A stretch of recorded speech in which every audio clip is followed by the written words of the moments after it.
Okay, slightly different tact today. We're going to show some information based on what you will require to complete two exam questions that you've got in front of you. So take your time to read the exam questions first, make sure you know what you're looking at, and then the information will help guide you through the information you will require to answer those questions correctly. And then when we come to the lesson on Friday, we'll be looking at the mark scheme and looking at making sure we can improve the answers if we need to. So we're looking at presentation and practice of skills. We're going to look to explain the ways in which skills can be presented and practiced, analyze the strengths and weaknesses of using these for different skills, and evaluate different methods of practice within your sport. For presentation of skills, the ways in which a skill can be taught to maximize performance. Okay, so the presentation can be done in different ways. The whole method, part method, progressive part method, whole part method, and operant method. And we have looked at these already in last lesson. So what would help you choose the type of skills that would be taught, the complexity, so the difficulty of the skill, the environment in which the skill will be performed, the ability level of the performer, and the motivational level of the performer as well. So the whole method. Low in complexity, simple tasks, but high organization. The performer needs to be experienced with high levels of attention. There are interrelated subroutines that would help you choose the whole method. So we're talking about the later stages of learning. Possibly using for discrete skills. The performer might be older. Short duration, so rapid ballistic skills, and the performer needs to be highly motivated. Skills that can't be broken down into parts, and what we might be looking at someone using distributed practice, which we'll come to later in the presentation. So it's temporal and spatial coordination required for the whole method to be used. For part method, we're talking high complexity, often for a beginner. Low organization required, and the performer might have a limited attention span. Independent subroutines in the skill, and therefore used in the early stages of learning. Serial tasks may be used in the part method, and the performer might have particular problems with particular aspects of the skill. The part method will be used for slow tasks, and the performer would have limited motivation. The part method will be for longer duration, and therefore generally used in mass practice. The part method is often used for dangerous skills as well. The whole method has no time wasting in assembling the parts, however it's ineffective with complex tasks. The whole method is useful for discrete skills, but not appropriate for dangerous tasks. The advantages of whole method is the retaining of the feeling of flow, so you can feel the action in its completion, but not good for performer of a low ability. The subroutines can be easily linked for the whole method.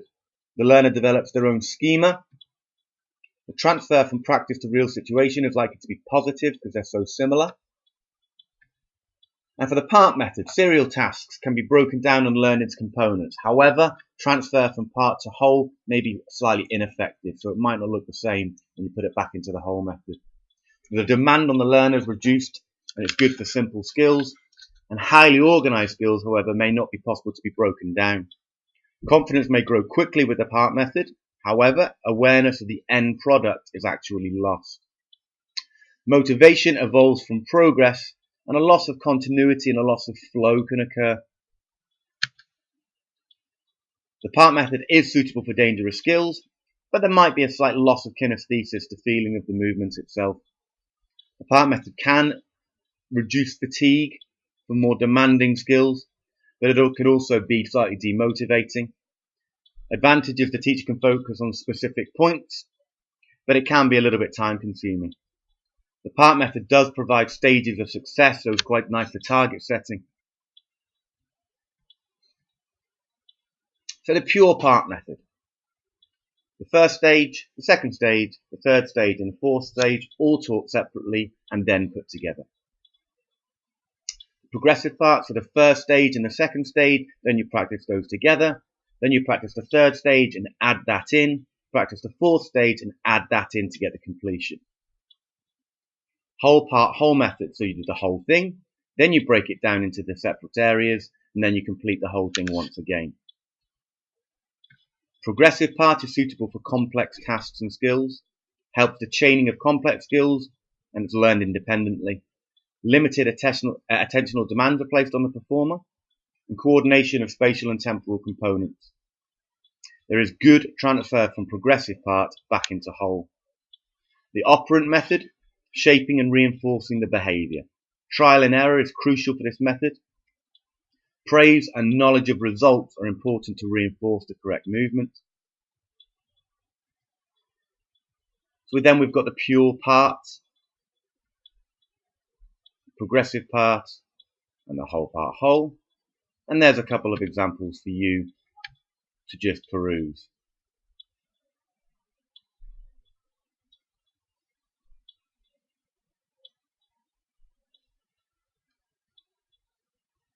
So let's look at practice conditions, different ways of setting up training sessions to achieve the optimum performance.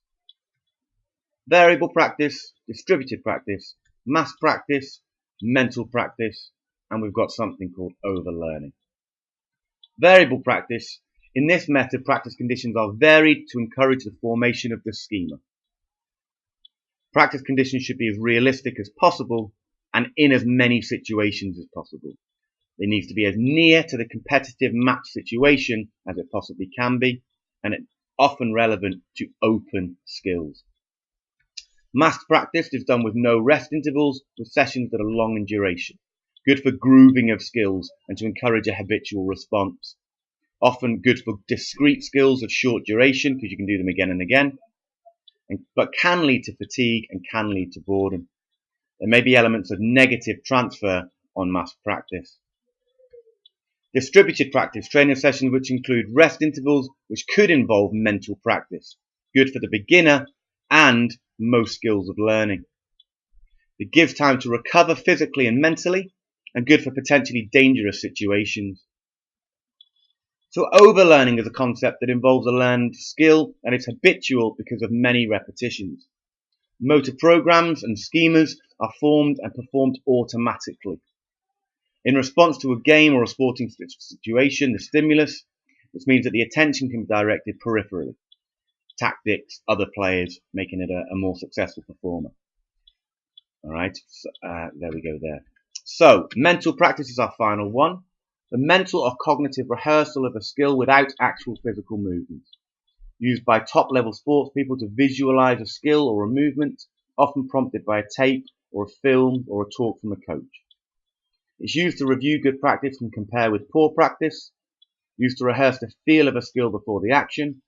Used in dangerous situations to avoid risk. And used to focus and direct attention.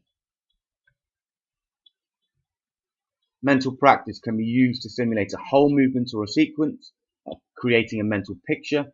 Imagining success or avoiding failure provides a mental warm-up. Must be realistic to be effective. Can be used during rest periods. It prevents physical wear and tear. Produces small muscular contractions in the same sequence as the actual practice itself. Used to focus attention on particular aspects of a skill. It helps build self-confidence, and it's used to control arousal levels in advanced performances.